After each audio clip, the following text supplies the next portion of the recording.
Paz inverencial, buenas noches para todos los hermanos que nos escuchan en Colombia y en otras partes de América Latina. Nos toca hoy la cátedra sobre lo que es el ICU. Esta institución fue creada por el maestro, los estudiantes gnósticos. Nos dedicáramos primero que todo a prepararnos para poder ejercer una función práctica de la caridad universal. Instituto de la Caridad Universal es una organización que tiene como finalidad el sacrificio y servicio a la humanidad. Pero primero que todo, los estudiantes no se prepararon para esto y lo que se hizo fue imitar a las demás instituciones que se han venido gestando en el mundo como organizaciones, fundaciones sin ánimo de lucro.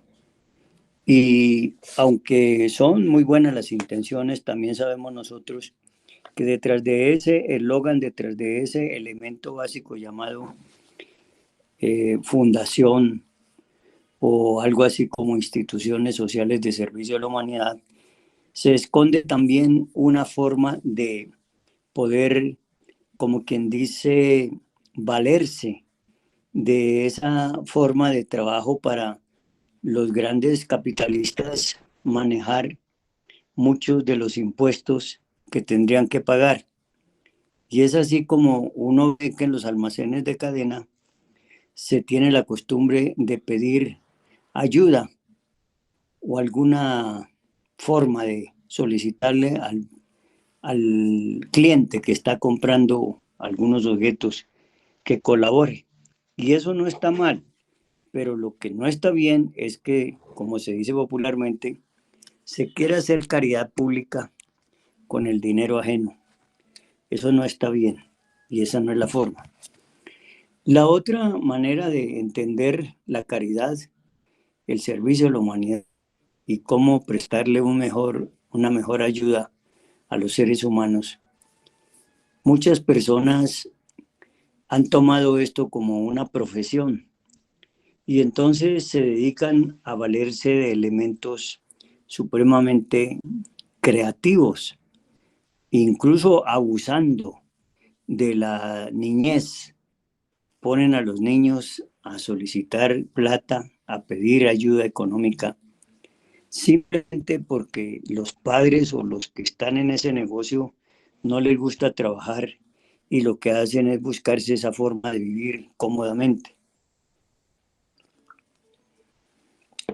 Entonces hay que asegurarse de que la caridad sea un gesto de nobleza, sea un gesto de generosidad, sea un gesto de ayuda verdaderamente a la sociedad necesitada.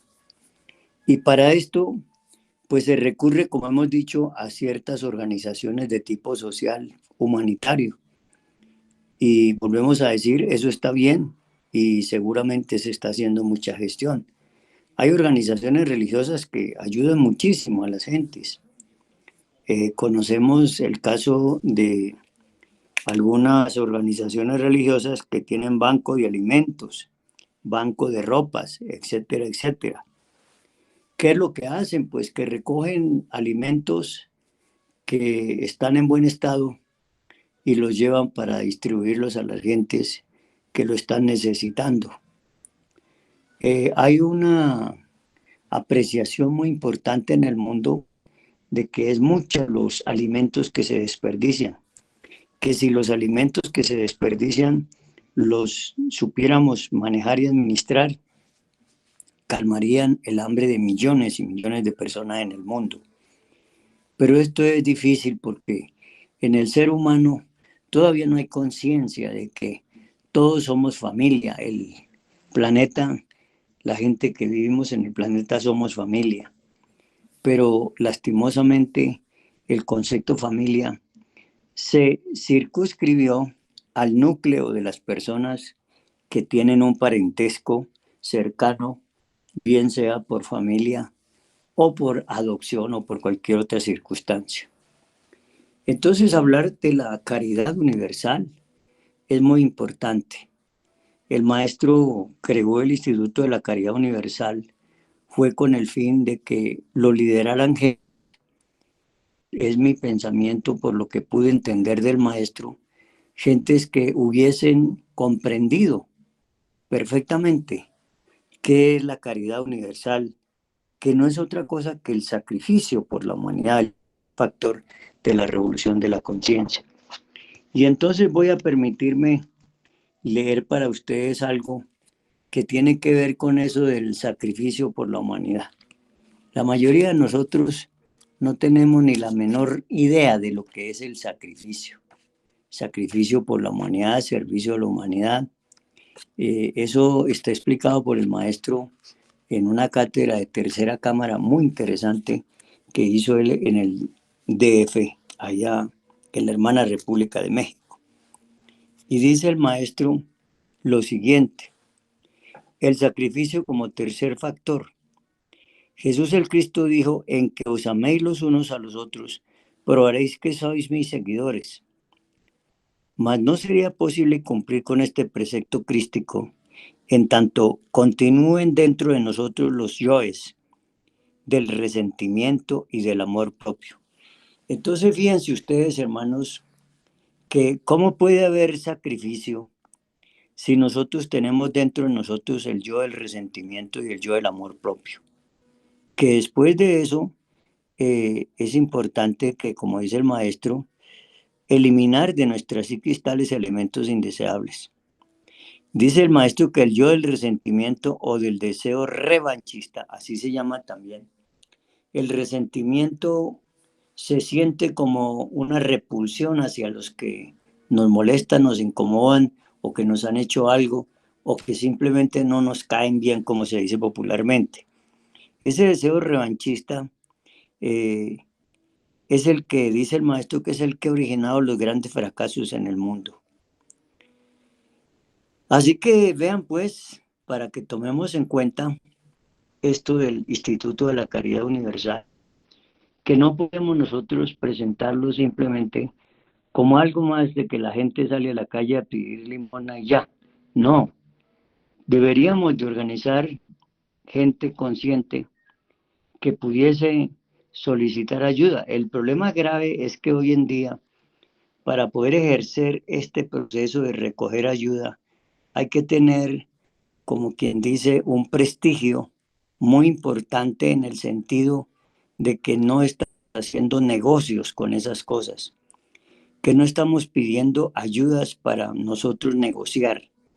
Ahí es donde está el problema grave y delicado, porque la humanidad de hoy en día no se mide en consecuencias cuando usa las cosas que se han dejado para solidaridad con la humanidad y las usamos más bien para divertirnos y para ostentar con ellas y para alimentar nuestra codicia, nuestra ambición, nuestros placeres, etcétera, etcétera. Esa es la triste realidad. Entonces, fíjense lo que dice el maestro, que Jesús el Cristo nos decía: en que os améis los unos a los otros, probaréis que sois mis seguidores. Mas no sería posible cumplir con este precepto crístico en tanto continuemos dentro de nosotros con los yoes del resentimiento y del amor propio. Es urgente, inaplazable e impostergable eliminar de nuestra psiquis tales elementos indeseables.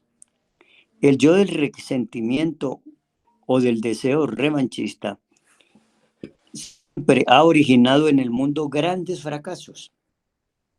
Vean ustedes.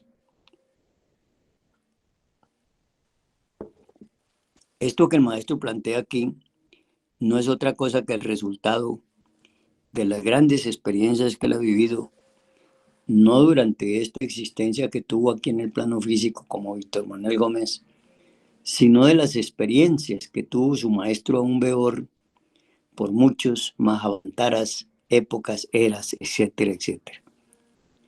Y nos explica además el maestro que el tercer factor de la revolución de la conciencia, que es el sacrificio por la humanidad, vean ustedes, que es necesario amar a nuestros semejantes, pero el amor que hay que demostrarlo con hechos concretos, claros y definitivos.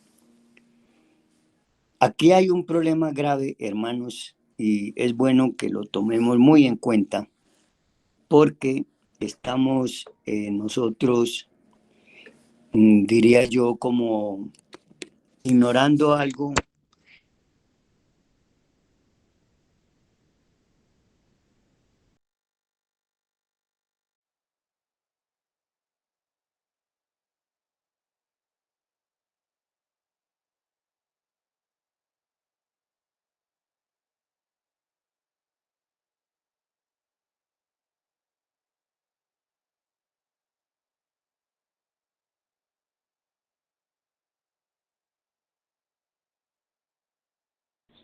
que explica en el libro de Educación Fundamental y que esa cátedra tiene que ver con lo que el maestro nos está repitiendo y anunciando aquí, de lo que el maestro Jesús el Cristo nos explicó o nos dejó, diría, establecido como la conducta real y verdadera para poder entrar en ese camino. Fíjense que el maestro Samael empieza citándonos la frase de nuestro Señor Jesucristo que dice que aunque os améis los unos a los otros, probaréis que sois mis seguidores. Mas no sería posible cumplir con este precepto crístico en tanto continuemos dentro de nosotros con los yoes del resentimiento y del amor propio, y que es urgente, inaplazable, impostergable, eliminar de nuestras psiquis tales elementos indeseables. Y nos dice que el yo del resentimiento o del deseo revanchista siempre ha originado en el mundo grandes fracasos. Y luego nos dice, el tercer factor es el del sacrificio por la humanidad. Es necesario amar a nuestros semejantes, pero el amor hay que demostrarlo con hechos concretos, claros y definitivos. No basta decir que amamos a nuestros semejantes, no. Hay que demostrarlo con hechos. Hay que estar dispuestos a subir al ara, como sacrificio por la humanidad. Hay que levantar la antorcha de la sabiduría para iluminar el camino de otros. Hay que estar dispuestos a dar hasta la última gota de sangre por todos nuestros semejantes, con amor verdadero, desinteresado y puro. Ahora voy a leer para ustedes un poco lo que el maestro nos habla sobre el amor, que es el capítulo 8 del libro de Educación Fundamental. Miren ustedes, desde los mismos bancos de escuela, los alumnos y alumnas deben comprender en forma íntegra eso que se llama amor. El miedo y la dependencia suelen confundirse con el amor, mas no son amor. Los alumnos y alumnas dependen de sus padres y maestros, y es claro que les respetan y le temen a la vez.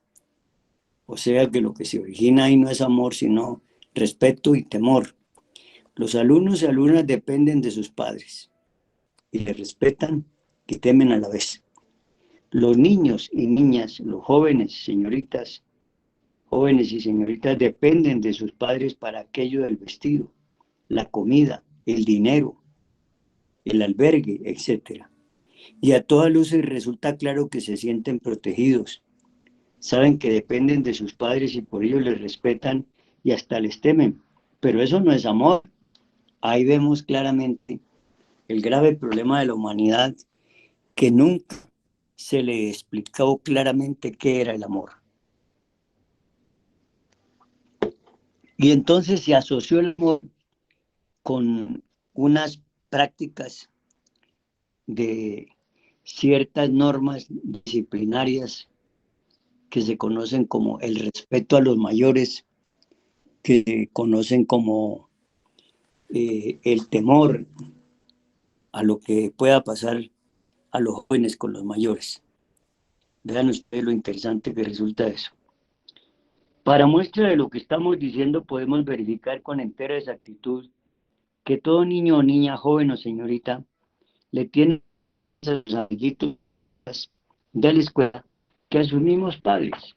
Ahí está demostrado claramente que los, los sistemas de desarrollar una virtud como es la virtud del amor no funcionan porque los mismos educadores y los mismos padres de familia tampoco conocieron ese sistema ni esa educación, ni se formaron dentro de la virtud del amor, sino que se formaron frente al hábito, a la costumbre, a la imposición del respeto y del temor. De manera que hay una distancia entre lo que es el respeto y el temor con aquello que es amor. Realmente los niños, niñas, jóvenes y señoritas hablan con sus compañeros y compañeritas esas cosas íntimas que jamás hablarían con sus mismos padres. Y eso ha venido ocurriendo desde que estamos, en mi caso, desde que estamos en este mundo. Desde nuestra niñez y los que ya somos grandes y mayores, igual está pasando en estos momentos con los niños menores también. Está ocurriendo exactamente lo mismo que nos pasó a nosotros, porque no hay una pedagogía verdadera del amor. Dice, eso nos está demostrando que no hay confianza verdadera entre hijos y padres, que no hay verdadero amor. Claro, se perdió la confianza, se pierde con mayor razón el hábito de buscar el amor. Se hace urgente comprender que existe una diferencia radical entre el amor y eso que es respeto, temor, dependencia y miedo.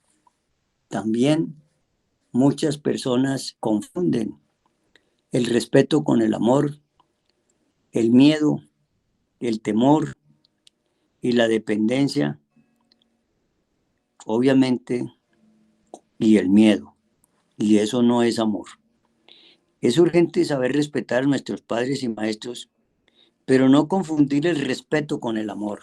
Escuchen bien eso para que lo tengamos bien presente. El respeto y el amor deben estar íntimamente unidos, mas no debemos confundir el uno con el otro.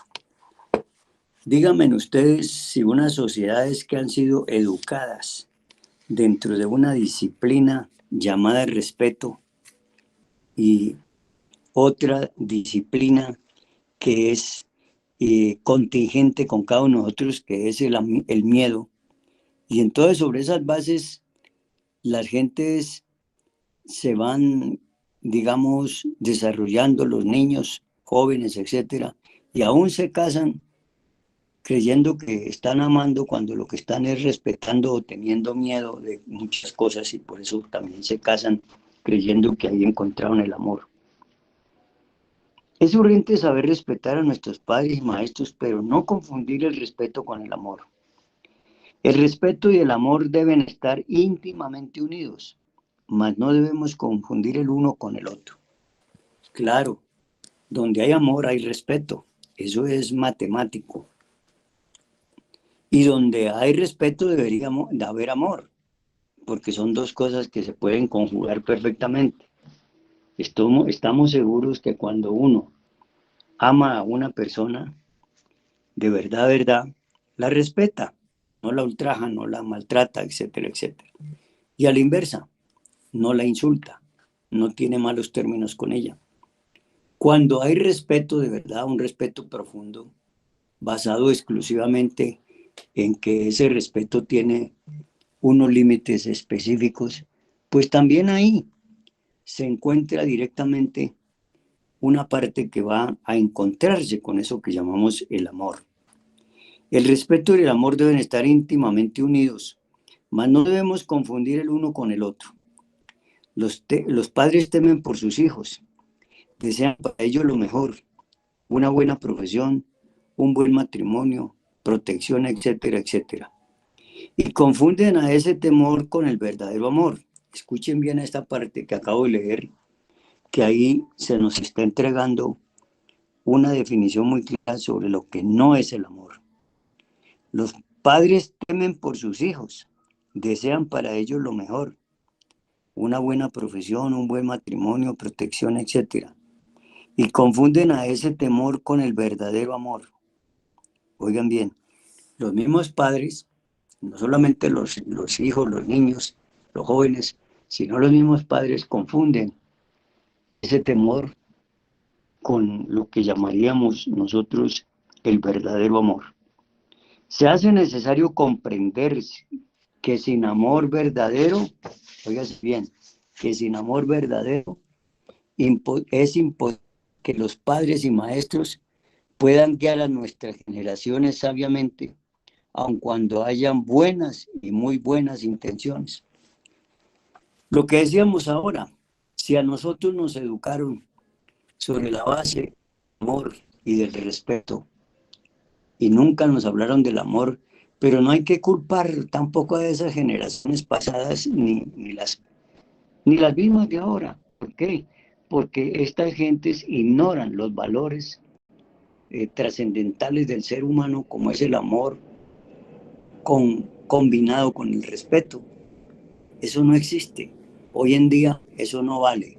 Hoy en día lo que vale, lo que prima es la idea materialista, el dinero, los placeres, etcétera, etcétera. Pero no se tiene para nada valioso este aspecto. El camino que conduce al abismo está empedrado con muy buenas intenciones.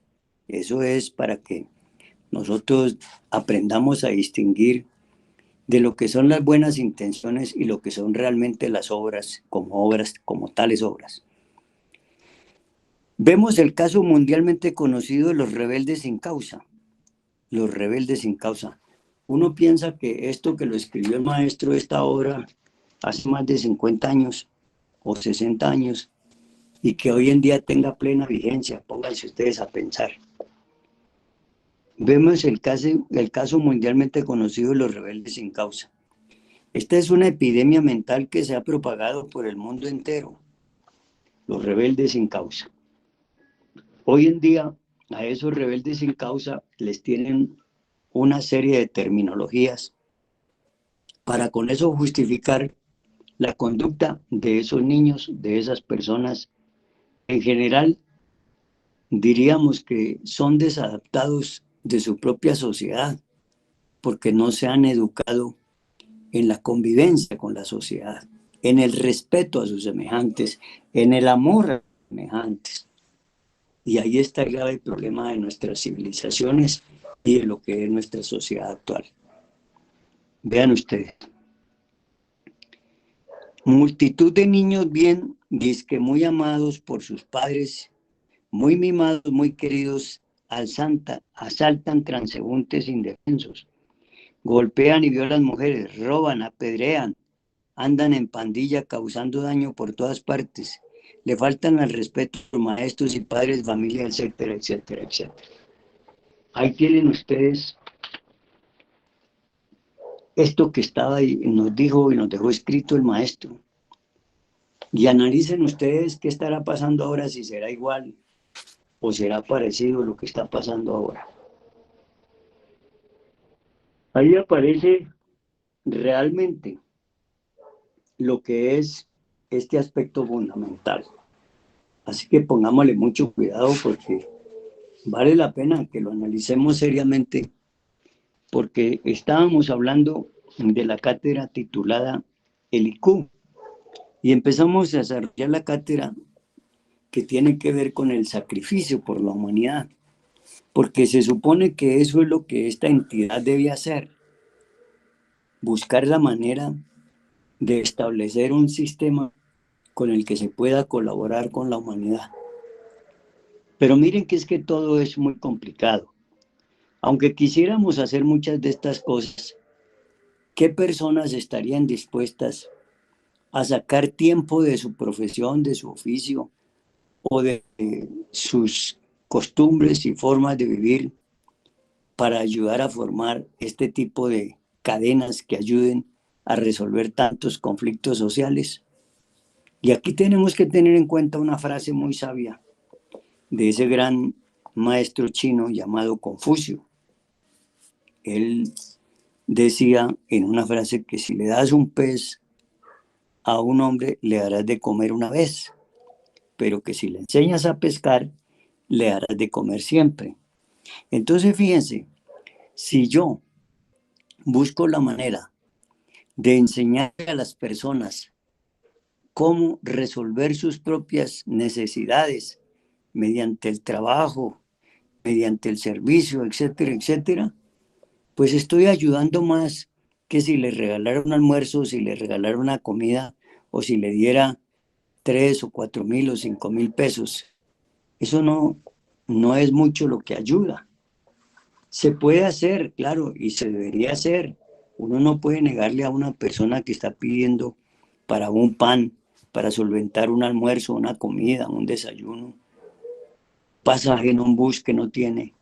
¿Cuántas personas, aún siendo gente de bien, se ven a veces enredados con esto de que perdieron el dinero y no tienen cómo regresar a sus hogares y les toca, sabiendo que tienen de pronto cómo resolver las cosas? En ese momento no pueden. Entonces, mire lo que nos dice el maestro. El camino que conduce al abismo está empedrado con muy buenas intenciones. ¿Por qué nos dice esto? Nos lo dice por lo siguiente. Se hace necesario comprender que sin amor verdadero es imposible que los padres y maestros puedan guiar a las nuevas generaciones sabiamente, aunque hayan muy buenas intenciones. Y el maestro enseguida nos dice, el camino que conduce al abismo está empedrado con buenas intenciones. Vemos el caso mundialmente conocido de los rebeldes sin causa. Esta es una epidemia mental que se ha propagado por el mundo entero.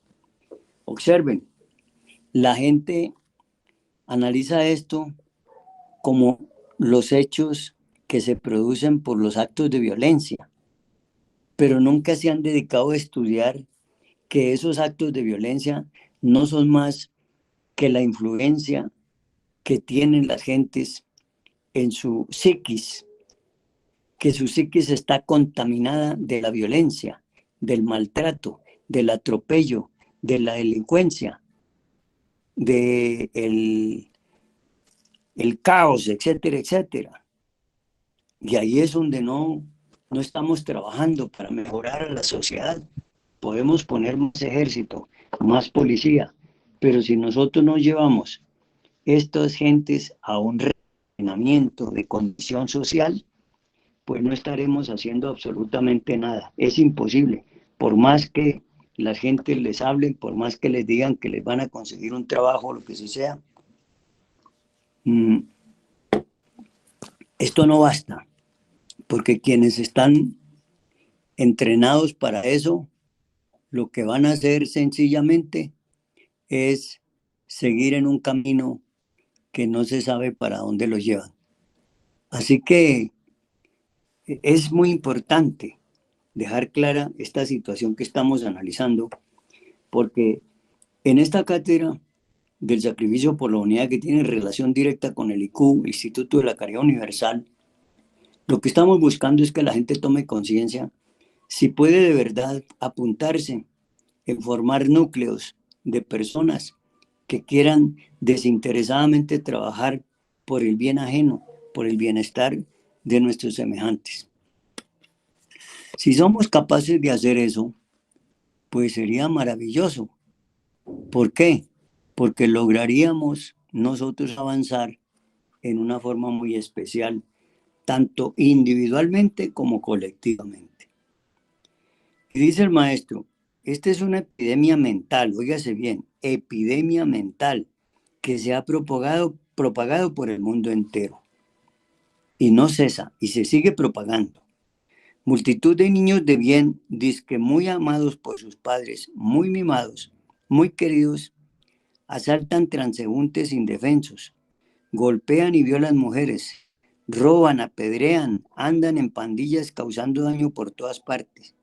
Le faltan al respeto a los maestros y padres de familia, etcétera, etcétera, etcétera. Ahí tienen pues una situación que el maestro está denunciando por allá en la década de los años 60 y 70 del siglo pasado. Y estamos ya en este siglo, en el año 22. Vean ustedes, son más de 50 años. Los rebeldes sin causa son producto de la falta de verdadero amor. Escuchen esto, que es importante, el diagnóstico tan certero que hace el maestro. ¿Por qué la persona es un rebelde sin causa? Porque faltó a esa persona y le falta a esa persona cultivar la sagrada virtud del amor. Si cultiváramos la sagrada virtud del amor, seguramente tendríamos una sociedad mejor. Pero para eso, que desde muy niños, desde que son muy criaturitos, tratar de orientarlos con valores. En la institución gnóstica que nosotros dirigimos, los niños que hemos conocido y que hemos tenido oportunidad de tratar, buscamos la manera de que entiendan la enseñanza. Pero hemos conocido niños que escasamente están entre los 7 años o un poquito más o menos, y resulta que ya esos niños se salieron de control, porque ni los padres ni los maestros han podido llevarlos por el camino de los valores. Solamente se dedican a formarlos intelectualmente, pero en los valores de orden ético, de orden conscientivo, no se hace ese cambio ni esa estructura se da. ¿Y por qué? Porque no hay pedagogía sobre eso. La pedagogía de hoy día es una pedagogía que está invirtiendo los valores. Pónganse a pensar ustedes que no se habla ni de amor ni de respeto. Se habla de amor, pero es un amor falseado. Es un amor motivado por falsos sentimientos, por falsas ideologías. Y ahí es donde no funciona el asunto, filosóficamente, ni culturalmente, ni mucho menos espiritualmente. Los rebeldes sin causa son el producto de la falta de verdadero amor. Donde existe verdadero amor, no pueden existir rebeldes sin causa. Y eso es cierto. Cuando en las familias hay una integración de excelentes relaciones y de confianza y de una manifestación de honestidad y sinceridad, pues obviamente vamos a tener allí nosotros la posibilidad